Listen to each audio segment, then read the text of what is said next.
অনেক দিন আগের কথা।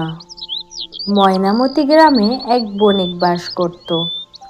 তার এক মেয়ে ছিল, তার নাম নয়নতারা। নয়নতারার সৎ মা তাকে খুব অত্যাচার করত। এই যে রাজদুলারি, আজকে আমার শরীরটা ভালো নেই মা।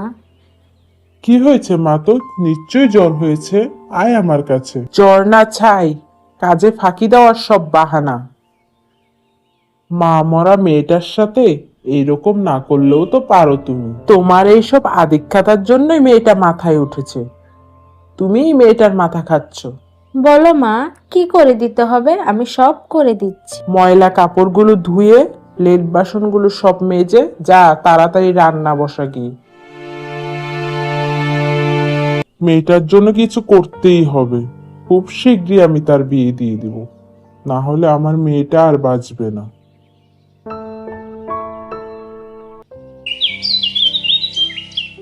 আচ্ছা নয়ন, আমি কিছুদিনের জন্য ব্যবসার কাজে যাচ্ছি। তুই কিন্তু নিজের খেয়াল রাখবি আর ডাক্তার দেখিয়ে নিবি। তুমি আমার জন্য চিন্তা করো না বাবা, আমি ভালোই আছি। তুমি নিজের খেয়াল রেখো। তোর মা তোর উপর যে অত্যাচার করে। আমার ওইসব সয়ে গেছে বাবা, আমার কিচ্ছু হবে না। ভালো থাকিস রে মা, তোর জন্য আমার সবসময় চিন্তা হয়।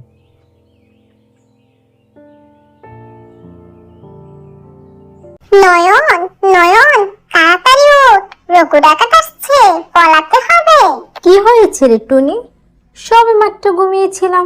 আজ যখন আমি রঘু ডাকাতের বাসায় বসেছিলাম, ঠিক তখন আপনি কোনো চিন্তা করবেন না, আমি তাকে এমন জায়গায় ফেলবো কেউ কোনোদিন তার খোঁজ পাবে না। এই রঘু ডাকাত যাকে গুম করেছে সে কোনোদিন কারো সামনে আসতে পারেনি। তার লাশ কেউ খুঁজে পায়নি কোনোদিন। মনে রেখো, ঠিক মাঝরাতে কেউ যেন জানতে না পারে নয়নকে কেউ মেরেছে।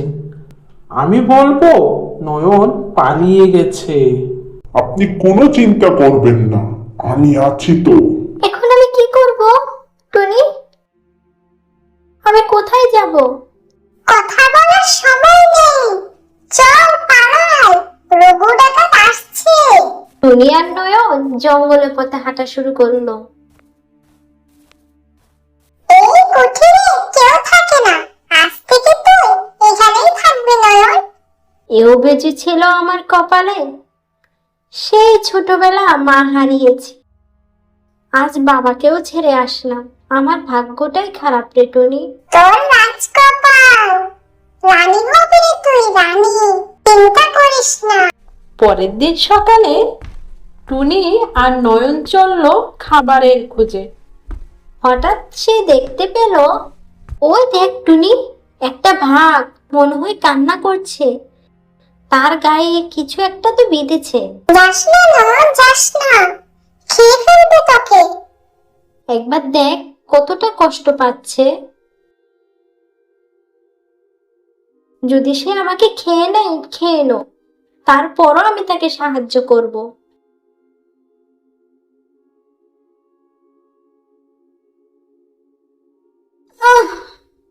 এটা খোলার সাথে সাথে এই বাঘ এক রাজকুমারে পরিণত হয়ে গেল। কে আপনি? আপনি তো কোনো বাঘ নন। আমি এই রাজ্যের রাজকুমার, রাজকুমার সোহাগ। আপনার এমন দশা কি করে হলো? এই শিকারে এসে এক সাধু বাবার অভিশাপের শিকার হয়েছিলাম। তিনি বলেছিলেন যদি কোনো নেককার নারী আমার সাহায্য করে, আমাকে স্পর্শ করে, সেদিনই আমি নিজের রূপে ফিরে আসতে পারবো। তুমি সে নারী, কি আমার রানী হবে? হবে হবে, নয়ন হবে রানী, আমি হব রানীশ্বর। চল রে নয়ন, চল। শালিক ও ঝিলিক দুই বোন। কিছুদিন হলো তার বাবা মারা গেছে, তাই তার মা জমিদার বাড়িতে কাজ করে। মা, তুমি এত দেরি করে আসলে? অনেক রাত হয়ে গেছে। তুমি তো অসুস্থ মা, একটু তাড়াতাড়ি বলে আসতে পারতে তো। জমিদার গিন্নির মেয়ে এসেছে রে, পিঠা বানাচ্ছে, শীতের পিঠা। সেই কাজ করতে করতেই দেরি হয়ে গেল।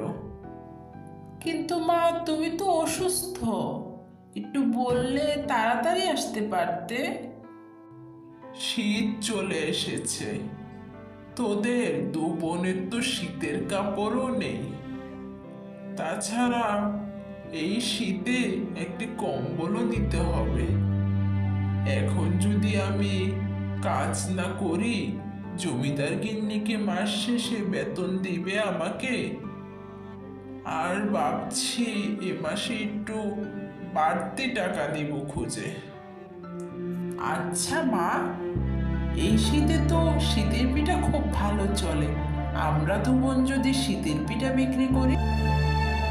কিন্তু মা, হাতে তো অনেক খরচ, আমার হাতে তো এখন কোনো টাকা নেই। বেশি টাকা লাগবে না মা, আমরা অল্প দিয়ে শুরু করব। কিছু বলবি নাকি রমলা? আগে গিন্নি মা, যদি এ মাসের বেতনটা একটু তাড়াতাড়ি দিতে। প্রতি মাসেই তুই তাড়াতাড়ি বেতন দিস। আমার মেয়ে শালিকও যিনি পিঠা তৈরি করবে, আপনি তো জানেনই সংসারের অবস্থা। তাই কিছু টাকা দিলে উপকার হতো। আচ্ছা ঠিক আছে, যাওয়ার সময় নিয়ে যাস। পরের দিন সকালে শালিক ও ঝিলিক পিঠার দোকান দেয়। সচরাচর যেখানে মানুষ চলাচল করে এমন একটি জায়গায় তারা পিঠা তৈরি করে। তাদের পিঠা খুব বিক্রি হয়। শালিক, তোদের পিঠা কিন্তু খুব মজা। আমি বলছি কি, তোরা ব্যবসাটা চালিয়ে যা। কিন্তু কাকিমা, শীতের পর তো পিঠা আর চলবে না। তখন তোরা অন্য কিছু বিক্রি করবি। তোদের হাতের পিঠাগুলো তো খুব মজা, অন্য কিছু রান্না করে বিক্রি করবি, অনেক ভালো হবে। তোমার আইডিয়াটা অনেক ভালো, ধন্যবাদ কাকিমা। এরপর শালিক ও ঝিলিক তাদের দোকানটাকে বড় করে আস্তে আস্তে, সেই সাথে তাদের পড়ালেখাটাও চালিয়ে যায়। এই কথা গিন্নিবার কানে যায়। গিন্নিবার শুনতে পারে যে শালিক ও ঝিলিকের ব্যবসা অনেক ভালো চলছে, সেই সাথে তারা অনেক ভালো রেজাল্ট করেছে। বুদ্ধিমতী, সুন্দরী আর গুণবতী মেয়েই তো তার দরকার। গিন্নিমা আমাকে ডেকেছেন? শোন রমলা, তোর মেয়ে দুইটা খুব গুণবতী, সেই সাথে অনেক সুন্দরীও। তাই আমি ভাবছিলাম আমার নাতি দুটোর সাথে তোর মেয়ে দুটোর বিয়ে দেব। আমার নাতির মা নেই, বাবা নেই, আমার হাতেই মানুষ। তাদের বিয়ে যদি ভালো মেয়ের সাথে হয়, তাহলে আমার নাতি দুটি ভালো থাকবে। এরপর শালিক ও ঝিলিকের বিয়ে গিন্নিমার ছোট নাতি ও বড় নাতির সাথে হয়ে যায় এবং তারা সুখে দিন কাটাতে থাকে। আজকে এক পরিশ্রমী লতার গল্প বলবো। লতার সংসার খুব ভালোই চলছিল। হঠাৎ একদিন তার স্বামী অসুস্থ হয়ে পড়ে। সংসারে বেহাল দশা। সংসার চালানোর জন্য সে সেলাই কাজ শুরু করে, কিন্তু তার স্বামীর চিকিৎসার জন্য অনেক টাকা প্রয়োজন। তাই সে সিদ্ধান্ত নিল বাড়িটি বিক্রি করে দেবে। স্বামীর সাথে কথা বলল, স্বামীও মানল। বাড়িটি বিক্রি করে ঘর ভাড়া উঠল ছোট্ট এক রুমে। বাড়ি বিক্রির টাকা দিয়ে তার স্বামী চিকিৎসা করালো উন্নত এক হসপিটালে।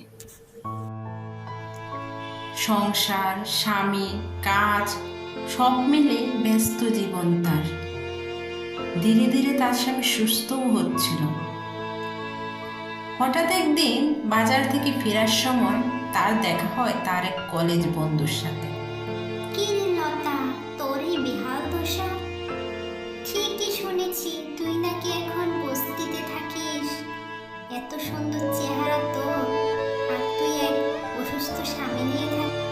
এইসব কিছু বলে লতাকে খুব অপমান করে বাজারে ব্যাগটা রেখে চুপ করে বসে থাকে। তার স্বামী ঠিকই বুঝতে পারে।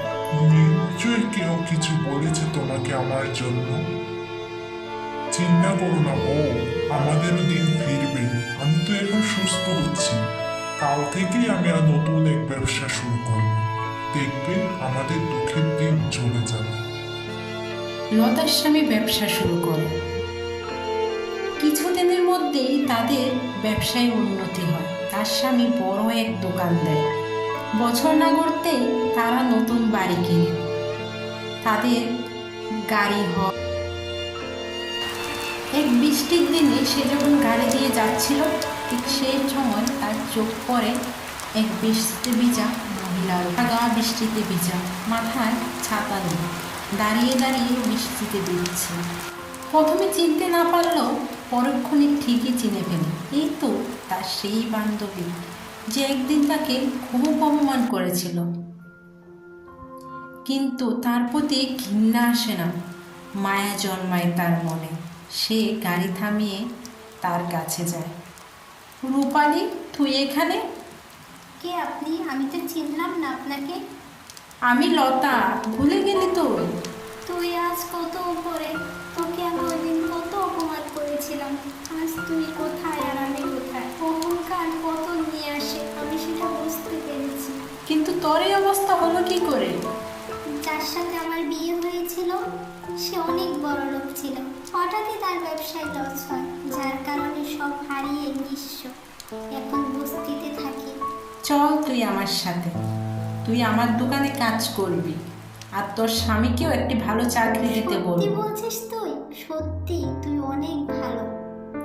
লতা সেদিনের অপমান ভুলে গিয়ে তার বান্ধবীকে বুকে টেনে দিল।